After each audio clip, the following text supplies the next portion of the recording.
Picture this. You're gridlocked on the expressway, already 10 minutes behind.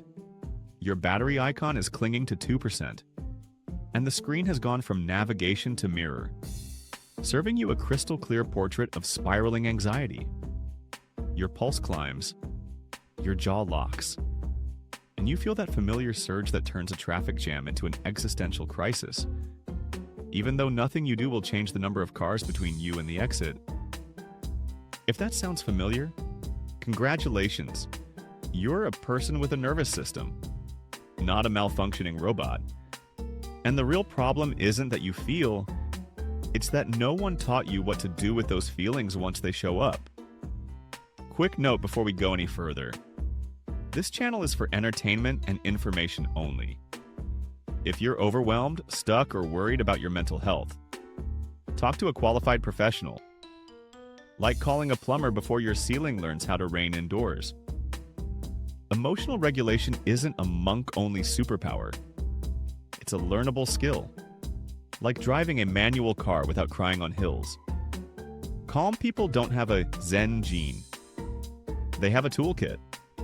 Today, you're getting the starter kit that actually works outside a yoga studio. Here's the simple frame we'll use. Name it, normalize it, navigate it. That's the whole game. Name what's here, normalize why it showed up. Navigate what you'll do next. Name it. Most people carry a 2-crayon box labeled good and bad. That's not emotional intelligence. That's a weather report. Start with granularity. The more precise the label, the more control you get. Are you angry?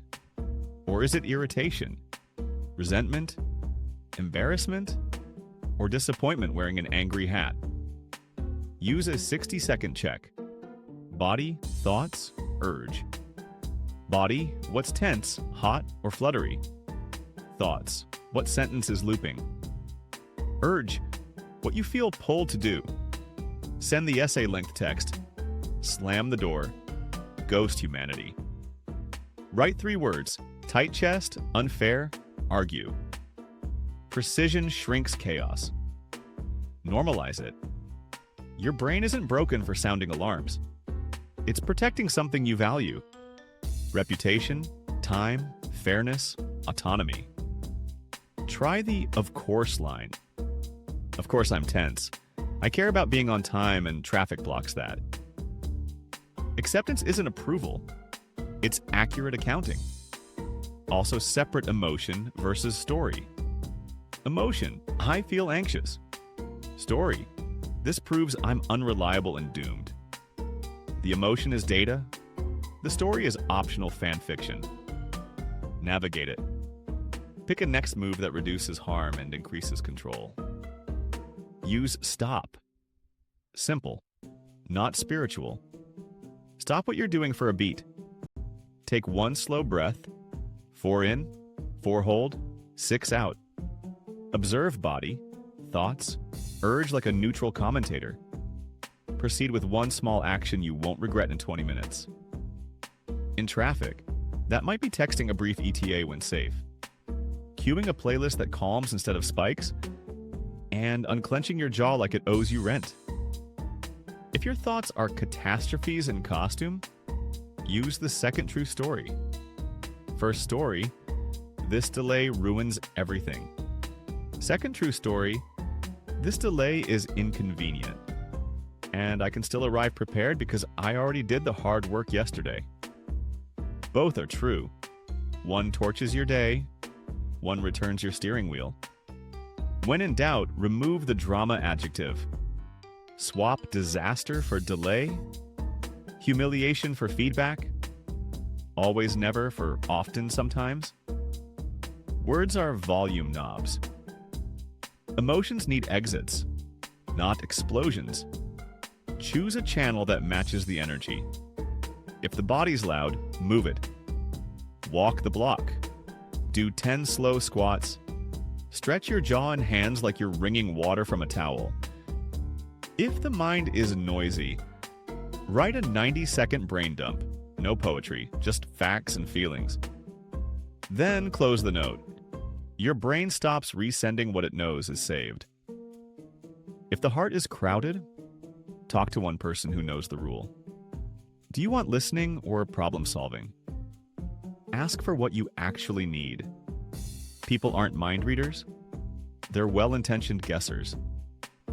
Before we go deeper, since you're somehow nodding, breathing, and still here, if this is uncomfortably accurate, you're basically renewing your membership for another episode of self-awareness with a side of roast. Hit subscribe so I can annotate your next overreaction in real time. Anyway, where were we? Right, your toolkit. Let's put structure behind the calm. Build if-then plans, so your future self doesn't have to invent courage mid-chaos. If I feel the rush in my chest, then I breathe out longer than I breathe in. 4 seconds in, 6 out, 3 times. If I am about to send the angry essay, then I text, "I'll reply after I've thought about it." If I'm catastrophizing, then I write 2 other explanations that fit the facts. You don't rise to the level of motivation. You fall to the level of your defaults. So pre-install better defaults. Next, fix the hardware running the software. Sleep is emotional Wi-Fi. When it's weak, everything buffers. One late night and your brain labels neutral faces as threats and neutral emails as attacks. Aim for a boring routine. Same wind down, similar bedtime, minimal doom scrolling. Food is fuel, not a moral exam. Steady blood sugar equals steadier moods. Add protein to the meals where you usually wing it.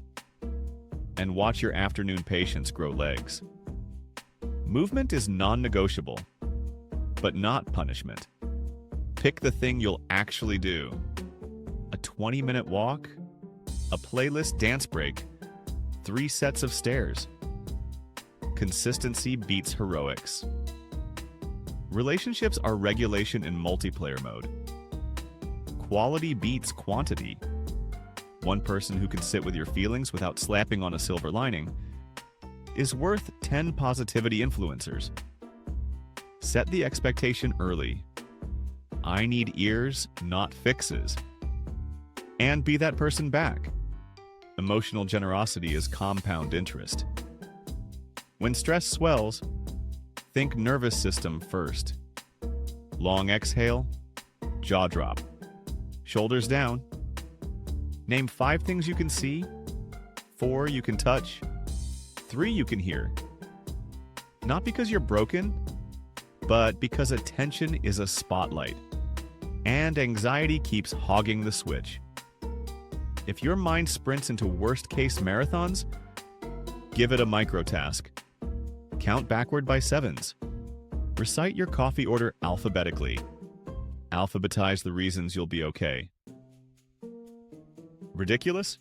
Yes. Effective? Also yes. Conflict? Have the conversation you've been avoiding. But do it like someone who wants a result, not a trophy. Use the one-line opener. When X happens, I feel Y. Can we try Z next time? It's not poetry. It's progress. If the other person can't tolerate your needs without punishment, that's data you should probably frame and hang somewhere obvious. For bigger patterns, old griefs, sticky loops, the kind of anxiety that wears your face like a rental, professional help is a power move, not a confession. Therapists are mechanics for meaning. They notice what you've normalized and hand you tools that YouTube can't. Cost is real. So are sliding scale clinics, group options, and employer benefits. If the first fit is off, that's not therapy failing. That's shoe shopping. Try another pair. Let's land this without a bow, because life rarely gives you one. Regulation isn't pretending you're fine. It's telling yourself the truth in a way that lets you act. It's trading the panic snowball for the small, useful move. It's It's understanding that emotions are messengers, not monarchs, and that your job isn't to banish them. It's to listen, translate, and then do something ordinary and helpful, especially when your brain begs for dramatic. Name it, normalize it, navigate it. And when the expressway stalls tomorrow, you won't mistake a delay for a destiny. You'll breathe, choose, and move, even if the car doesn't.